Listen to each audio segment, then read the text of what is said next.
Baik, kita lanjutkan pada buku panduan untuk pelajaran yang ketiga ini. Kita akan bacakan. Ya. Pada bagian ini kita mempelajari definit artikel, isim ma'rifah. Ya, kita sudah pelajari sebelumnya adalah yang namanya isim nakiroh. Nah, ini lawan daripada isim nakiroh adalah isim ma'rifah. Isim ma'rifah.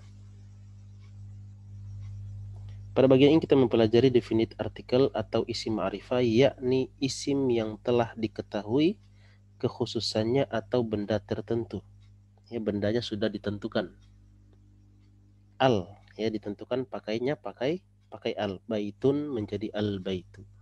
Ya, kita ambil di sini ketika al mengawali sebuah kata benda, maka tanda isim nakiroh n dibuang. Baitun, ya, ini merupakan isim nakiroh. Kita tulis lagi isim nakiroh. Artinya isim yang masih umum. Ya, bermakna umum. Baitun artinya sebuah rumah. Sedangkan al-baitu artinya rumah itu. Baik. Coba kita bacakan di sini. Bahasa Arab terdiri dari 28 huruf. Ya, 14 diantaranya huruf syamsiyah dan 14 lainnya adalah huruf qamariyah. Ini kita sudah bahas. Ya, di sini hanya tinggal pemantapan materinya. Dalam artikulasi pengucapan huruf syamsiyah, ujung lidah berpadu seperti pada huruf-huruf T, N, R, S dan sebagainya. Ya, berpadu itu artinya rebut-rebutan tempat keluar. Ya, pada huruf syamsiyah. Ujung lidah tidak mengalami perubahan dalam pengucapan huruf-huruf qamariyah seperti huruf ba, wa, mim, kaf dan lain-lain. Oke, di sini kita akan jelaskan ya apa maksud daripada poin yang ini atau paragraf yang ini. Jadi maksudnya adalah ketika kita mengucapkan huruf syamsiyah, ujung lidah itu berpadu ya dengan huruf lam. Ya, contoh kita ambil misalnya kata asyamsu. Ya, ini kan adalah huruf syamsiyah. Huruf shin adalah termasuk huruf syamsiyah. Kalau kita pakai huruf lamnya terbaca al-syamsu, al-syamsu. Ya, ini berpadu maksudnya adalah rebut-rebutan tempat keluar ya, karena keluarnya dua-duanya dari lidah ya, lam dari lidah, shinnya dari lidah, makanya ini akan bertabrakan tempat keluar. Nah, satunya ngalah kemudian memberikan tempat kepada huruf yang kedua yaitu huruf shin untuk mentasdidkan. Jadi bukan al-syamsu tapi asy-syamsu. Ya, mudah-mudahan bisa dipahami ya. Jadi itu maksudnya adalah ujung lidah berpadu ya kalau ketemu dengan huruf lam. Ya, seperti huruf T ya, N, R, S ya, ada ta, ada to, ada dha, ya, ada nun, ada R, ada S. S-nya ada 4 ya, ada sa, sin, ada shin, ada sad, ada sa. Ya, ada 4 S dalam bahasa Arab, itu semuanya adalah huruf syamsiyah. Baik. Kemudian berbeda dengan huruf-huruf qamariyah yaitu huruf ba ya, wa, mim, kaf dan lain-lain ya, teman-teman, daripada huruf qamariyah itu tidak berpadu lidahnya. Makanya huruf lamnya bisa terbaca karena tidak rebut-rebutan tempat ya, tempat keluar dengan huruf yang datang setelahnya itu huruf-huruf qamariyah. Baik. Manakala al dipasangkan mengawali sebuah kata benda yang diawali dengan huruf syamsiyah, maka al pada al ya, maka huruf L gitu ya, maka huruf L pada al berpadu dengan huruf syamsiyah. Contoh asy-syamsiyah, matahari, diucapkan asy-syams, tidak ada perubahan pada penulisan asy-syams. Perpaduan itu ditunjukkan dengan syiddah atau syaddah, artinya tasdid pada huruf pertama kata benda tersebut. Jadi kata aslinya adalah syamsun. Ya, ketika pakai alif lam ya, maka huruf shin yang pertama ini ditasdidkan. Maka bacanya asyamsu. Berikutnya tidak ada perpaduan serupa yang terjadi pada kata qamariyah. Contoh al-qamaru ya, bulan diucapkan al-qamaru. Ya. Oke. Di bawah ini ya beberapa contoh perpaduan L daripada al ya alif lam pada huruf syamsiah. Contoh al-najmu diucapkan menjadi an-najmu, artinya bintang. Ar-rajulu ya. Ini al ya, al-rajulu diucapkan ar-rajulu, artinya laki-laki. Al-diku dibaca ad-diku ya, ayam jantan. Al-samaku diucapkan as-samaku, artinya ikan. Baik, lihat tabel ya huruf-huruf Komariah dan Syamsiah pada halaman 19 ya dari Durusul Lughah jilid 1 yang kita sudah ambil pada video sebelumnya.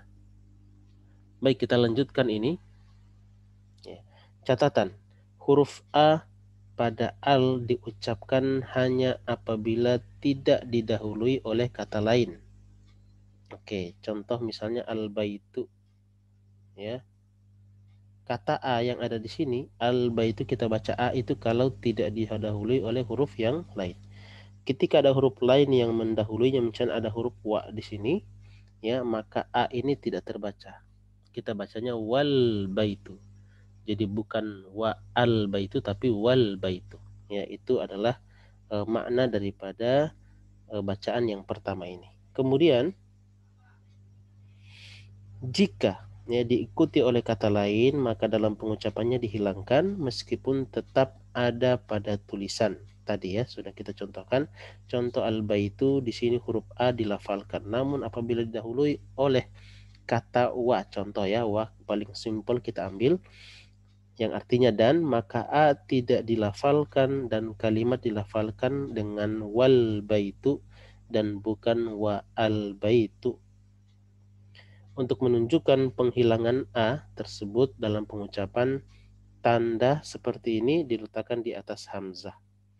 Ya, dan tanda seperti ini itu dari huruf shad ya. Shad, kepala huruf shad. Dan kepala huruf shad ini kalau kita mau jelaskan, ini sebenarnya singkatan dari waslun. Waslun itu artinya hamzah wasol ya, hamzah dari kata hamzatu waslin. Hamzah wasol nanti kita akan jelaskan ya.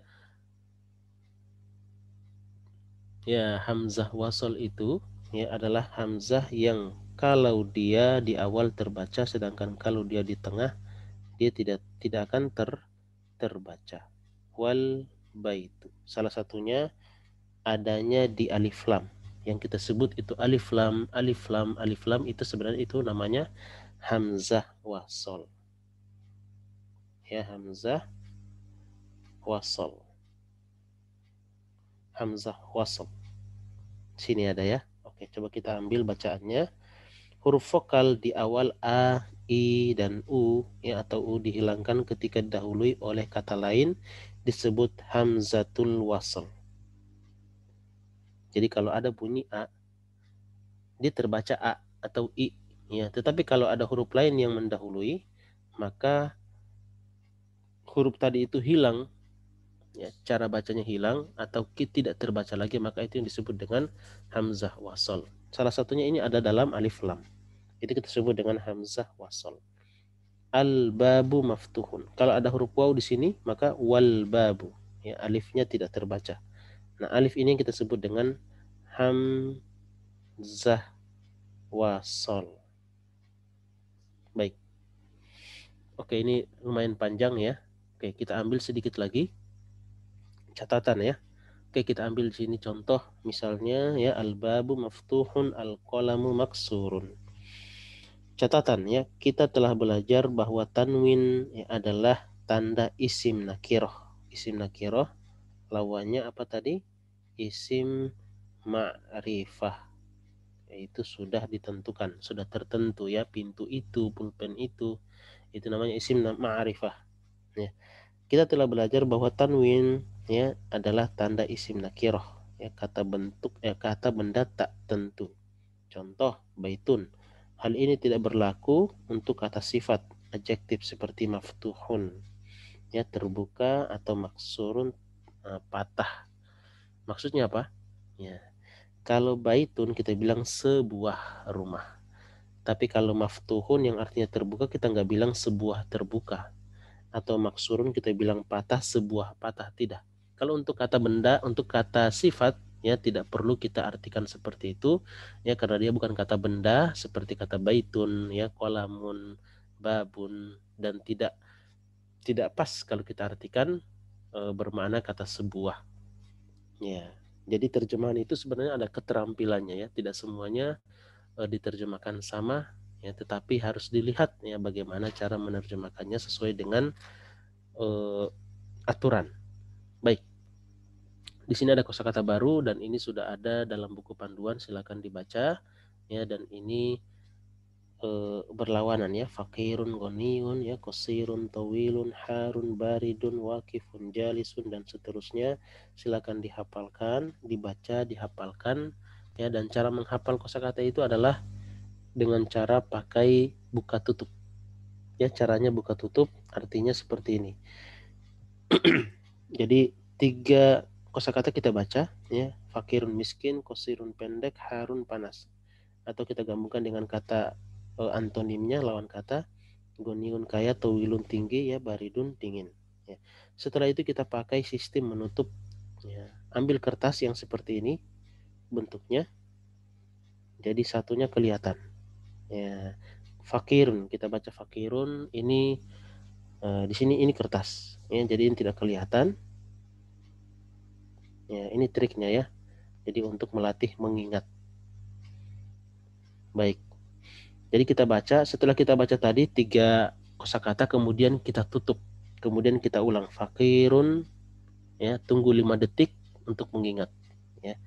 Apa tadi fakirun? Kalau tidak bisa, kalau bisa alhamdulillah, kalau tidak bisa kita lihat lagi ya, digeser kertasnya, kemudian melihat kata yang tadi mau kita lihat, yaitu miskin ya. Begitu seterusnya sampai semuanya bisa kita bisa hafalkan dengan cara buka tutup ya. Karena kalau otak kita tidak dilatih untuk tidak melihat ya, maka ini tidak akan terhafal ini ya. Jadi harus dilatih untuk tidak melihat apa ya tadi itu apa ya. Ya, harus ditunggu 5 detik, jangan langsung dilihat. Itu akan menstimulus ingatan kita ya, untuk mengingat ya sesuatu yang baru. Baik. Ya, kita akan lanjutkan ya dengan pelajaran yang keempat insya Allah.